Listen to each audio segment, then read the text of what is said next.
Hey there, I'm Ryan Grim, D.C. Bureau Chief for the Huffington Post, reporting here for the Young Turks. When you saw me yesterday, Eric and I were right inside that building on the second floor there. We've also been out on that balcony for a couple of these shoots. The United States Capitol is right over here at about 2 o'clock to us.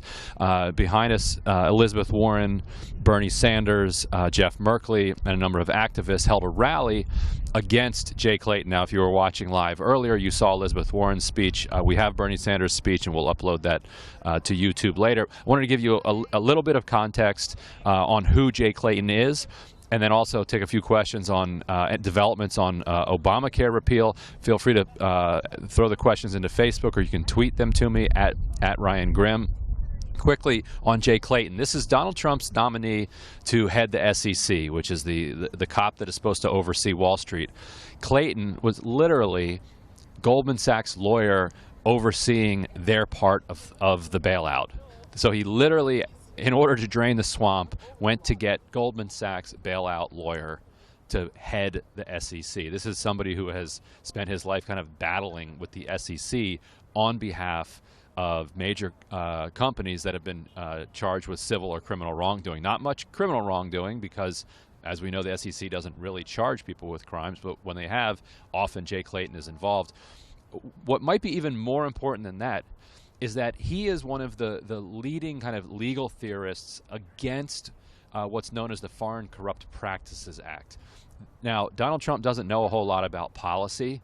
He knows a lot about the FCPA. Donald Trump's empire appears to be based in some measure on a willingness for his hotel brand to look the other way when their partners in host countries are creating all sorts of, they're bribing officials, they're doing other unseemly things that the Foreign Corrupt Practices Act bans U.S. corporations from doing abroad. He has publicly said that the FCPA is bunk and ought to go away. What I would encourage everybody to do when you have time is, if you haven't already read it, go read the New Yorker article on the Trump Baku Hotel in Azerbaijan. It is shot through with corruption. We can call it alleged corruption since it hasn't gone to trial yet, and may never go to trial if somebody like Jay Clayton is the one whose job it would be to bring charges against it. But the level of corruption involved in this Trump Tower is just breathtaking to behold. It involves the Iranian Revolutionary Guard. It involves criminal underworld figures. It involves shadow banks. It involves money laundering, and all of it to build what looks like a bogus hotel kind of in the middle of nowhere in the city in Azerbaijan. It doesn't even look like it was built to serve a corporate purpose, but rather as kind of a vehicle through which to launder money. And it appears that they needed some type of branding to go along with it to make it appear legitimate, and they went and found Trump. And what the New Yorker suggests is that may be the thing that has allowed them to grow their empires, that they're willing to look the other way when other companies like a Hyatt or a Ritz or a Four Seasons, they do due diligence as is required by U.S. law.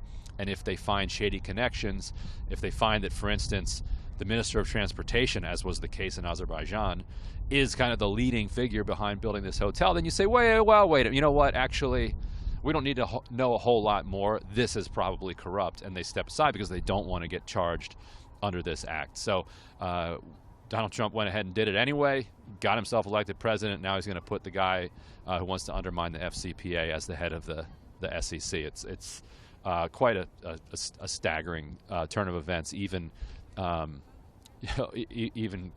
against everything we've seen so far.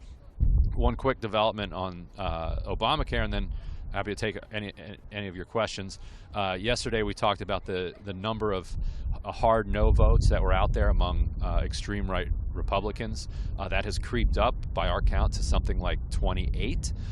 They just met privately about 30 minutes ago and emerged from that private meeting. This is after meeting with Mike Pence and Donald Trump earlier today, and announced that they have enough votes to take this thing down, and they're going to take it down tomorrow if they bring it to the floor. Now, House leadership is not admitting defeat yet. So if they bring it to the floor and they actually pass it, it's an absolutely humiliating and crushing defeat for the far right in the House. If they don't, it's a humiliating defeat for Paul Ryan and House leadership. Either way, somebody's getting humiliated tomorrow. What's your prediction? My prediction at this point is that they end up they may end up pulling the vote, because it's better to pull it than to lose a vote, or they put it on the floor. And if they put it on the floor, I would predict that at this point that it goes down. That it goes down by 10 to 15 votes, because once it goes down, you have maybe even more than that, because you end up having a stampede at that point, where if they get within 5 votes, then there are a bunch of people who wanted to vote no, who say, okay, you know what, I'm going to do this for you. I'll vote yes and get you over the top. But those kinds of people, if they don't have to take an unpopular vote, then they're going to vote no. So if they're too far away from the 215 that they need, because now it's down to 215 for complicated reasons, let's say they're at 205 and people see that, then everybody just starts voting no, and they wind up down at 190. So if they put it on the floor, I think it goes down. Wesley Rose wants to know, why didn't the corporate media cover these issues in the election? Why didn't the corporate media cover these issues in the election? For one thing, business and conflict of interest stuff is difficult to do on cable TV when you have these 2-minute segments and you're spending the entire time just reacting to the last thing that one of the candidates said. It's expensive to send somebody to Azerbaijan and to do that reporting. There's a reason it took, and this was the reporter who did it for the New Yorker lived in Azerbaijan. On the other hand, they certainly could have done a lot more of it. Absolutely. Can you just reflect on some of what we heard on the speeches? Right. So, and we'll upload some of these speeches later. But the point that Sanders made was a pretty direct one. He quoted Donald Trump directly, saying, "I'm going to drain the swamp. I'm not going to let Wall Street get away with murder." I don't know if Jay Clayton has murdered anybody or if he plans to murder anybody, but as Bernie Sanders said, he has instead stacked his administration with alums of Goldman Sachs, including now the top cop to be the Goldman Sachs top lawyer during the bailout. And then Sanders is just making the point that we see what you're doing. We always knew you were a liar, he said. You're not honest Abe, you're not honest Donald.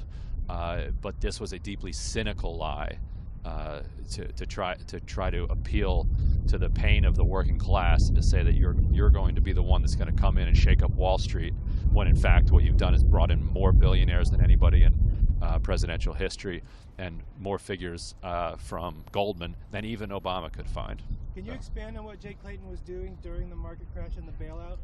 So Goldman Sachs got, not only did they get a massive direct bailout, they got a backdoor massive bailout through AIG, because they had so much counterparty risk with AIG that if AIG would have gone down, Goldman would have gone down. Instead, all of their trades with AIG were paid off at 100 cents on the dollar, while they were worth something like a penny on the dollar, if not zero on the dollar. So while they're getting all this money, they need somebody to kind of oversee this process of raking in all this federal cash, and Jay Clayton was that man.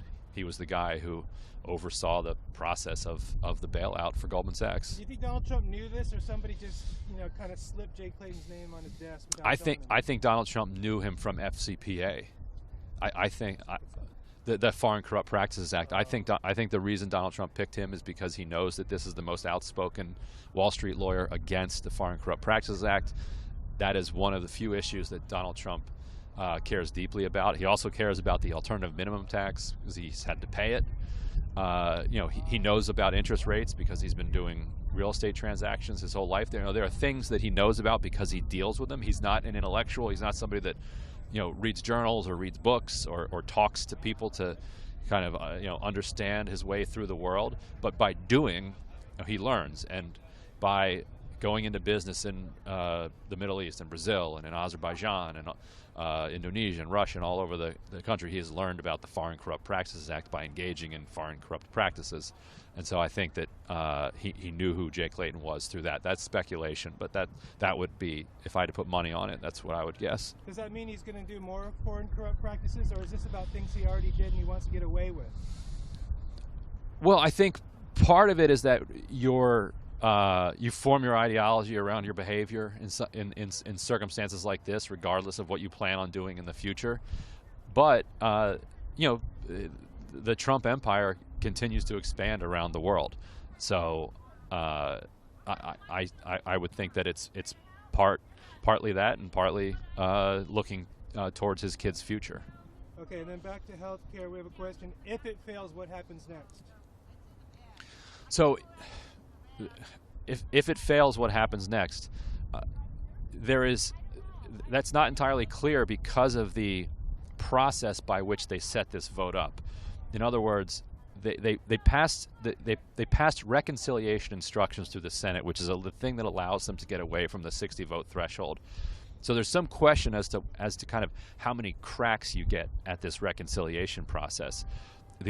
One of the arguments is that you get one crack at this, and once it's down, then you have to move on, and you can't come back to this. And if you come back to it, you have to do it through the regular process of 60 votes. I don't buy that. I believe that the Senate will find a way to bring up reconciliation again if it wants to. That's on the practical level. On the political level, they probably don't want to, because if it goes down in the House, the reason it went down is because there isn't a sweet spot where the bill that could get through the Senate overlaps with the bill that can get through the House. They're too far.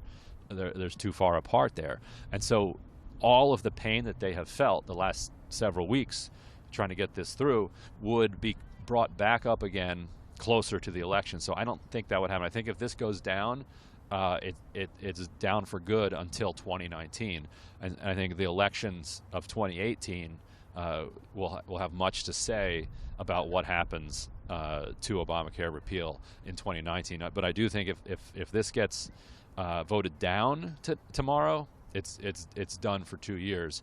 If it gets pulled, there's always a chance that they can continue negotiating. The problem is, and we said this yesterday, what the Freedom Caucus wants both can't get through the Senate politically, and it can't get through the Senate procedurally. So it's difficult to see how the negotiations that would continue if it gets pulled could be fruitful. Basically, they want to pull all the goodies out, make it cheaper but useless. Yeah, that's exactly right. They want to make the coverage that you would get cheaper and crappy, and that's fine for them. But then you lose a bunch of moderate Republicans. You've got about 50 some in the House still. Let's say you lose 20 of those, then you're done, because you're still going to lose a couple here and there. And besides that would need 60 votes in the Senate. You certainly don't have 60 votes. Okay, you can check your Twitter, but meanwhile I've got Murray Savage would like to know, are people still allowed to sign up for the ACA right now? Well, so is the window open, or can people still sign up? So it's still law. People can sign up for it right now. I have health care through my job, so I don't sign up through the exchange. So I'm not exactly sure if the exchange is still open. I think that open enrollment has closed. It's usually like right at the beginning of the year, right? Yeah. So I think open enrollment has closed. But if you have extenuating circumstances, there are situations in which you can get in outside of the open enrollment window. Okay. But yeah, so you'd have to just kind of Google whatever the Obamacare exchange is in your state. So, all right. Well, thanks, folks. We're going to be following this throughout the day and tomorrow. Remains to be seen, but at this point, it looks like it's going down. But Paul Ryan is still claiming that he's confident.